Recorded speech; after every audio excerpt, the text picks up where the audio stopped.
자, 여러분, 우리가 낮 시간 말씀을 조금 정리를 하면은, 우리가 우리 삶의 현장에서 강하여 용맹을 떨치려면은 단순히 그냥 내가 강하고 내가 잘 되고 하는 그런 걸로는 한계가 있습니다. 내가 좋을 때는 뭐 강하고 안 좋을 때는 약하고 한계가 있다 그 말이에요. 그래서 오늘 본문에 보시면은 이방의 모든 나라가 여호와께서 이스라엘의 적군을 치셨다 함을 듣고 하나님을 두려워함으로 그랬지요. 여호사밧의 나라가 태평하였으니 이는 그의 하나님이 사방에서 그들에게 평강을 주셨음이더라 그랬습니다. 여러분, 우리가 강하여 용맹을 떨치기 위해서는 하나님의 살아계심이 내 삶을 통해 드러나고 나타나야 되는 것입니다. 그래서 낯을, 우리의 얼굴을 하나님께로 향하여 여러분 간구하시고 금식하여 집중하시고, 금식 선포했지요? 육신적인 갈등 다 여러분 집어넣으세요. 육신적인 원망불평 다 집어넣으세요. 그리고 내용은 어떻게 하느냐? 하나님의 주권을 믿는 믿음을 가지고 선포되어지는 말씀을 붙잡고 그 말씀에 인도받는 것입니다. 그러면 구원하시는 하나님의 압도적인 은혜가 우리에게 임하게 되고 우리 삶의 현장에서 그 구원을 선포하는 자로 우리가 쓰임받게 되는 것입니다. 그래서 우리 한 번 더 옆에 계신 분들에게 고백합니다. 압도당하지 말고 압도적인 은혜를 구합시다. 살짝 까먹었었는데 여러분 잘 치고 나오셨어요. 우리가 압도당하지 말고 압도적인 은혜를 구해야 됩니다. 자, 그리고 오늘 우리가 소율의 문답 16문인데요. 자, 질문은 이렇습니다. 모든 사람이 아담의 첫 범죄로 타락한 것입니까? 이렇게 질문인데요. 오늘 제목을 제가 조금 바꾸면은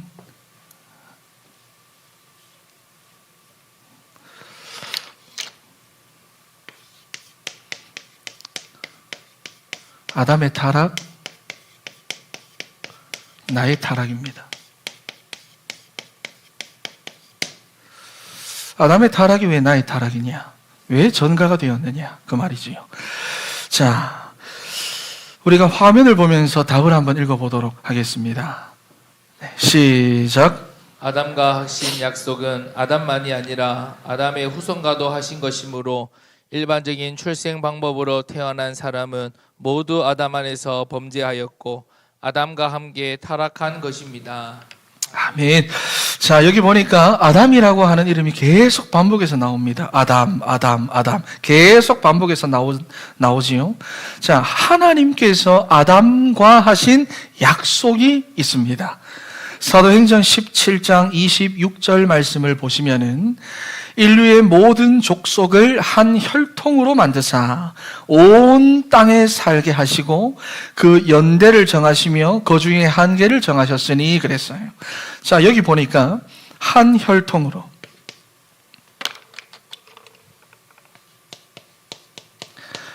하나님께서 한 혈통으로 지으셨다고 말씀을 합니다. 자, 이것을 원어로 보면은 한 사람으로부터 만들었다라는 말입니다. 한 혈통, 한 사람으로부터 났다. 누가? 온 땅에 살아가는 모든 사람들.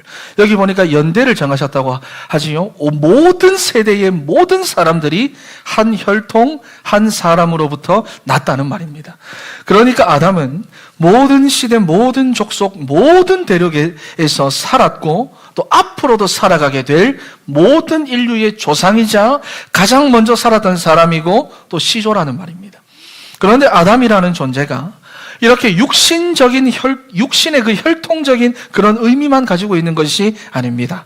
오늘 주제 말씀인 로마서 5장 12절 말씀 한 번 더 읽어보겠습니다. 주제 말씀 시작. 그러므로 한 사람으로 말미암아 죄가 세상에 들어오고 죄로 말미암아 사망이 들어왔나니 이와 같이 모든 사람이 죄를 지었으므로 사망이 모든 사람에게 이르렀느니라. 아멘. 자, 여기 보니까 어떤 말씀이 나오느냐? 한 사람으로. 한 사람이라는 말이 나옵니다. 한 사람으로 말미암아 세상에 죄가 들어오고 사망이 들어왔는데 뒤에는 보니까 한 사람으로 들어왔는데 뒤에는 모든 사람이라고 말합니다. 그렇지요. 모든 사람이 죄를 짓고 모든 사람이 사망에 이르게 되었다고 말합니다. 그러니까 하나님께서 아담과 언약을 하셨다라는 말은 아담이라는 한 개인과 언약하신 것이 아니고요, 인류 전체의 대표로서 하나님이 언약을 하셨다는 것을 말씀하는 겁니다. 그래서 시편 51편 5절 말씀에도 한번 읽어보겠습니다. 시작. 제약 중에서 출생하였으며 어머니가 제 중에서 나를 잉태하였나이다. 아멘. 여기도 보시면은 우리가 죄악 중에 잉태되었다, 출생하였다라고 말씀하지요. 그러니까 아담은 대표성을 가지고 있습니다. 아담이라는 사람은 대표성을 가지고 있습니다. 아담 한 사람의 죄와 타락이 모든 인류 가운데 전가된 것입니다. 그래서 아담의 타락은 그냥 아담 혼자만의 타락이 아니라 모든 인류의 타락이고 나의 타락입니다. 내가 타락하게 된 이유입니다. 자, 그러니까 두 번째지요. 일반적인 출생 방법으로 태어난 사람은 여기서 한 사람도 못 벗어납니다. 한 사람도 못 벗어나는 거예요. 로마서 5장 14절 말씀 읽어보겠습니다. 시작. 아담으로부터 모세까지 아담의 범죄와 같은 죄를 짓지 아니한 자들까지도 사망이 왕노릇하였나니 아담은 오실 자의 모형이라. 여러분, 이게 무슨 말이냐? 사람들이 아담과 같은 죄를 짓지 않아도, 아담처럼 선악과를 따먹고 그렇게 하지 않아도 모든 사람은 다 타락한 죄인의 상태고 사망이 왕노릇하고 있다는 겁니다. 타락 상태. 아담과 같은 죄를 짓지 않았는데도 불구하고 아담과 같이 타락 상태에 사망이 왕노릇하고 있다고 말입니다. 자, 그래서 로마서 3장 10절 말씀에 우리가 잘 아는 말씀이잖아요. 모든 사람, 한 사람도 빠짐없이 모든 사람이 죄를 범하였음에 하나님의 영광에 이르지 못하더라. 이거 23절이지요. 로마서 3장 23절에 모든 사람이 죄를 범하였음에 하나님의 영광에 이르지 못하더라. 죄인이라는 말입니다. 그리고 로마서 3장 10절 말씀을 보면은 의인은 없나니 하나도 없다. 한 사람도 없다. 한 사람도 존재하지 않는다. 일반적인 출생 방법으로 태어난 사람들 중에는 의인이 한 사람도 없다고 말입니다. 자기의 행동으로 의로워질 수 있는 사람도 한 사람도 없다는 것을 말씀하고 있는 겁니다. 그러니까 내가 짓지도 않은 죄가 우리 가운데 들어와 가지고는 우리가 다 죄인이 되었고 하나님을 떠나 전적으로 타락한 타락 상태가 된 것입니다. 그리고 여기서부터 무엇이 시작이 되었습니까?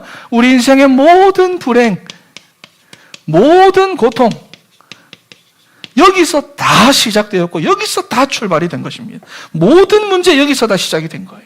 그래서 두 번째로 우리에게는 하나님의 은혜가 있어야 됩니다.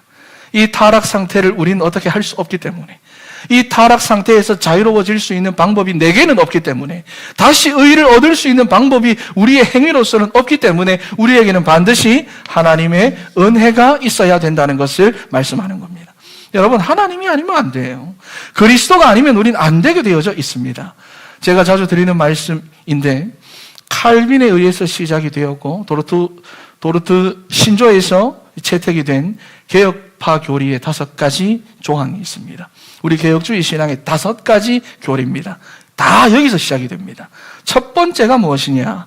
전적 타락입니다.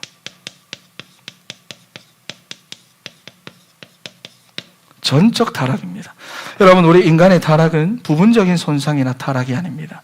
부분적인 부패가 아닙니다. 전인격과 존재 자체의 타락이고 부패입니다. 존재 자체입니다. 의지와 이성과 감정, 이 모든 것들이 다 죄의 지배 아래 있다는 거예요. 그래서 핵심은 뭐냐? 인간은 스스로 하나님께 나아갈 수 없다는 겁니다. 하나님을 원하지도 않는다. 하나님을 찾지도 않는다. 이겁니다. 그래서 로마서 3장 10절에서부터 12절 말씀 한번 읽어보겠습니다. 여기서 잘 나타납니다. 시작. 기록된 바 의인은 없나니 하나도 없으며 깨닫는 자도 없고 하나님을 찾는 자도 없고 다 치우쳐 함께 무익하게 되고 선을 행하는 자는 없나니 하나도 없도다. 아멘. 우리는 사람들한테 왜 말을 해주는데 못 알아듣냐 그렇게 말하는데요. 아닙니다. 이걸 알아야 돼요. 전적 타락입니다. 로마서 3장 말씀을 보면은 깨닫는 자도 없다 그랬어요. 말해준다고 해서 깨닫는 게 아닙니다. 오래 신앙생활하고 교회 나오고 들었다고 해서 깨달을 수 있는 게 아닙니다. 깨닫는 자도 없고 하나님을 찾을 수 있는 자도 없고 다 치우쳐가지고 함께 무익하게 되고 선을 행하는 자는 없나니 하나도 없다. 전적인 타락입니다. 여기서 그 누구도 벗어날 수 없다고 말이지요. 그리고 두 번째가 무엇이냐? 무조건적인 선택입니다. 무조건적 선택입니다. 무조건적인 선택. 자, 여러분 이게 무슨 말이냐? 하나님의 선택은 우리의 조건을 보지 않습니다. 여러분의 조건, 여러분의 상태 이런 것들을 하나님은 전혀 고려하지 않습니다. 선택의 근거는 우리에게 있는 것이 아니고요. 하나님의 뜻과 오로지 하나님의 은혜에만 있습니다. 여러분 그래서 전적으로 타락한 우리에게는 의의가 조금도 없는 거예요. 간혹 사람들이 보면은 목사가 어떻게 그럴 수가 있느냐, 장로가 어떻게 그러냐, 교사들이 어떻게 그러냐 그러잖아요. 우리 교회는 그런 사람들이 없는데 주변에 보면 많이들 그렇게 이야기하잖아요. 그런데 그때마다 여러분들은 그럴 수 있다라고 말해야 됩니다. 전적 타락이에요. 부분적인 타락이 아닙니다. 전적 타락입니다. 왜 그렇습니까? 전적 타락이에요. 그래서 이사야 64장 6절 말씀을 보니까 우리 인간의 모든 행위와 모든 의는 무엇과 같다고 말합니까? 누더기와 같다고 말합니다. 누더기와 같다. 그래서 무조건적인 선택입니다. 우리의 조건과 상관없이 하나님의 뜻과 하나님의 은혜로 우리가 다 선택을 받았다는 거예요. 옆에 계신 분들에게 이렇게 한번 고백을 하도록 하겠습니다. 그러니 나를 이해 좀 해주세요. 시작. 미리 죄송합니다. 시작. 여러분 우리 전적인 타락입니다. 정죄할 게 없어요. 누가 딱 정죄하면은 속으로 지는 이렇게 하시면 됩니다. 다 전적인 타락입니다. 여기서 자유한 인생들 한 사람도 없습니다. 디모데후서 1장 9절 말씀 한번 읽어보겠습니다. 시작. 하나님이 우리를 구원하사 거룩하신 소명으로 부르심은 우리의 행위대로 하심이 아니요 오직 자기의 뜻과 영원 전부터 그리스도 예수 안에서 우리에게 주신 은혜대로 하심이라. 아멘. 그렇지요? 우리의 행위대로 하심이 아니라고 말씀을 합니다. 오직 자기의 뜻과 영원 전부터 그리스도 예수 안에서 우리에게 주신 은혜대로 하셨다는 거예요. 그러니까 우리는 여러분 아무 조건 없이 자격 없이 공로 없이 하나님의 뜻대로 우리가 선택받은 줄 믿습니다. 여러분 축하합니다. 그리고 세 번째는 뭐냐? 제한 속죄입니다.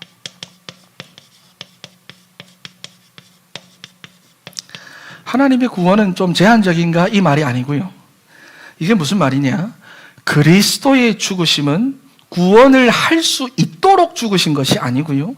실제로 우리를 구원하시는 하나님의 사역입니다. 그러니까 실제적인 구원이라는 거예요. 심지어 구원할 것이다, 구원될 것이다 이런 가능성도 아니고요. 완성이고 성취가 된 것입니다. 누구에게? 그런데 그 대상은 앞에서 말씀드린 택함받은 자들에게. 그래서 제한 속죄입니다. 가능성이 아니라 완성이 된 겁니다. 누구에게? 택함받은 사람들은 구원을 받은 겁니다. 이 은혜 가운데 들어온 거예요. 그래서 마태복음 1장 21절 말씀을 보면은 그가 자기 백성을 그들의 죄에서 구원할 자이심이라 그랬어요. 자기 백성을 위한 구원의 완성이라는 것입니다. 자, 그리고 네 번째가 불가항력적인 은혜입니다.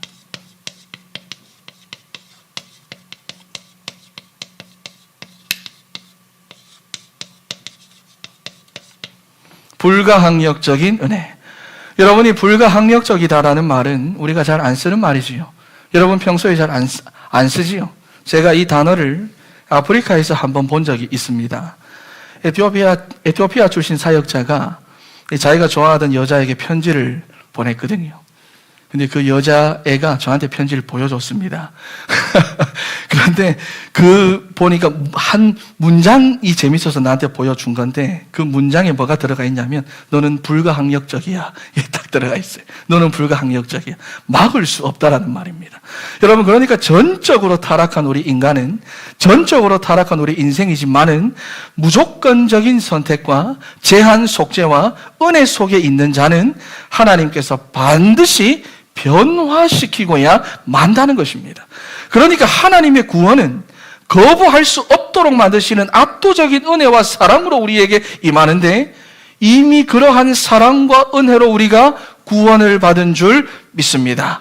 로마서 8장 말씀을 한번 읽어보겠습니다. 35절에서부터 39절 시작. 누가 우리를 그리스도의 사랑에서 끊으리요? 환난이나 곤고나 박해나 기근이나 적신이나 위험이나 칼이랴. 기록된 바 우리가 종일 주를 위하여 죽임을 당하게 되며 토살당할 양같이 여김을 받았나이다 함과 같으니라. 그러나 이 모든 일에 우리를 사랑하시는 이로 말미암아 우리가 넉넉히 이기느니라. 내가 확신하노니 사망이나 생명이나 천사들이나 권세자들이나 현재일이나 장래일이나 능력이나 높음이나 깊음이나 다른 어떤 피조물이라도 우리를 우리 주 그리스도 예수 안에 있는 하나님의 사랑에서 끊을 수 없으리라. 아멘. 하나님의 은혜와 사랑은 불가항력적인 은혜다 하는 것입니다. 자, 그리고 다섯 번째 우리 교리가 무엇이냐? 성도의 견인입니다.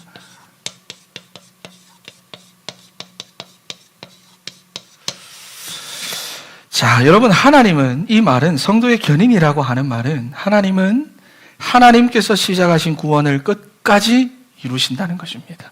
중도에 포기하거나 바꾸거나 없애거나 잃어버리거나 하나님은 절대로 그렇게 하지 않습니다.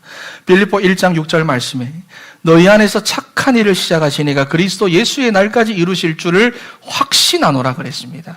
그러니까 구원은 우리의 열심과 노력과 우리의 인내로서 이루어지는 것이 아니고요, 하나님의 붙들어 주심과 하나님의 신실하심으로 이루어지는 겁니다. 여러분들은 다 이런 구원을 받으신 거예요.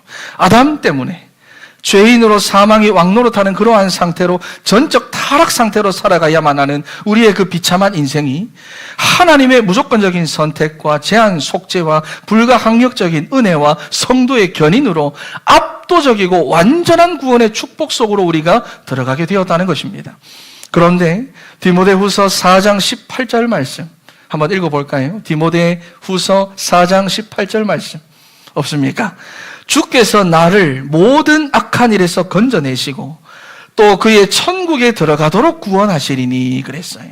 그러니까 한 번만 구원하시고 나 몰라라, 이제는 너 알아서 살아라, 이렇게 하시는 게 아니라 천국에 이를 때까지 나를 구원하시고 또 구원하시고 또 구원하시고, 여러분, 구원하시는 하나님의 이 압도적인 은혜를 구하는 우리 사랑하는 진천의 모든 성도들 다 되시기를 바랍니다.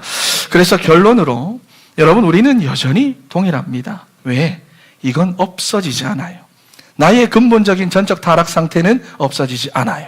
그래서 우리가 구원의 길을 그리잖아요. 자주 말씀을 드리지만 하나님과 내가 떠나 있는 이 전적 타락 상태는 없어지지 않습니다. 늘 무엇이 필요하냐? 그리스도가 우리 인생에 날마다 필요합니다. 오늘 그리스도가 없으면 나에게는 또 이러한 타락된 우리의 본성과 인성과 모든 것들이 계속해서 튀어나옵니다. 전적인 타락이 다 기억해야 됩니다. 그래서 우리는 하나님의 은혜가 있어야 되고, 하나님의 은혜가 없으면 나는 안 되게 되어져 있습니다. 그래서 로마서 6장 14절 말씀, 로마서 6장 14절 말씀만 한번 읽어보겠습니다. 시작. 제가 너희를 주장하지 못하리니 이는 너희가 법 아래에 있지 아니하고 은혜 아래에 있음이라. 아멘. 자, 여러분, 우리가 이제는 더 이상 법 아래에 있지 않고 하나님의 은혜 아래에 있다라고 말합니다. 그래서 많은 사람들은 또 이렇게 말합니다. 목사님, 지켜야 할 법이 없다면 마음대로 살아도 사실 괜찮고 죄를 지어도 괜찮은 것 아닙니까? 법이 없다면 범법도 아니고 불법도 아니잖아요. 그런데 거기에 대한 바울의 대답이 15절과 16절에 나옵니다. 한번 읽어볼까요? 시작. 그런즉 어찌하리요? 우리가 법 아래에 있지 아니하고 은혜 아래에 있으니 죄를 지으리요? 그럴 수 없느니라. 너희 자신을 종으로 내주어 누구에게 순종하든지 그 순종함을 받는 자의 종이 되는 줄을 너희가 알지 못하느냐? 혹은 죄의 종으로 사망에 이르고 혹은 순종의 종으로 의에 이르느니라. 아멘. 여러분, 여기 보니까 분명하게 말씀을 합니다. 그럴 수 없느니라 말씀을 합니다. 쉽게 말해서 죄 때문에 여러분 우리 인생이 병들어 죽게 되었던 것을 하나님의 은혜로 겨우 고침을 받았는데 왜 또다시 병에 걸리는 그런 행동을 하려고 하느냐라는 말입니다. 여러분, 우리는 이제 은혜 아래 있습니다. 다시는 여러분 사망에 이르는 여기 보니까 사망에 이르게 하는 그 죄의 종이 되지 마시고 의에 이르게 되는 순종의 종이 되는 여러분 다 되시기를 바랍니다. 그리고 고린도전서 15장 10절 말씀도 한번 읽어보겠습니다. 고린도전서 15장 10절 시작. 그러나 내가 나된 것은 하나님의 은혜로 된 것이니 내게 주신 그의 은혜가 헛되지 아니하여 내가 모든 사도보다 더 많이 수고하였으나 내가 한 것이 아니요 오직 나와 함께 하신 하나님의 은혜로라. 아멘. 여러분, 이건 여러분 잘 알고 계시는 바울의 고백이잖아요. 내가 지금 나된 것은 하나님의 은혜다라는 말입니다. 여기까지 온 것은 하나님의 은혜입니다. 우리가 지금 이 자리에 여기 앉아 있는 것도 하나님의 은혜인 줄 믿습니다. 우리 교회를 만나고 옆에 계시는 그 성도님들을 만나고 다 하나님의 은혜예요. 자, 여러분, 그런데 시편 31편 19절에 이렇게 말씀을 합니다. 주를 두려워하는 자를 위하여 쌓아두신 은혜, 곧 주께 피하는 자를 위하여 인생 앞에 베푸신 은혜가 어찌 그리 큰지요. 여러분, 이게 무슨 말입니까? 여러분을 위하여 하나님이 쌓아두신 은혜들이 더 있다라는 말입니다. 이 은혜를 갖다가 하나님께서 여러분 이렇게나 많이 쌓아놓으셨어요. 여러분이 지금까지 받았던 은혜는 아직 시작도 안 한 것입니다. 앞으로 여러분 받게 될 은혜 엄청날 줄 믿습니다. 옆에 계신 분들에게 고백합니다. 앞으로 엄청난 은혜를 받게 될 것입니다. 시작. 여러분, 이번 한 주간 그러니 정말 세상에 압도되지 말고 문제에도 압도되지 말고 틀린 생각, 감정, 여러분 거기 압도되지 말고 압도적인 은혜를 구하여 받는 한 주간 다 되시기를 바랍니다. 기도하겠습니다. 하나님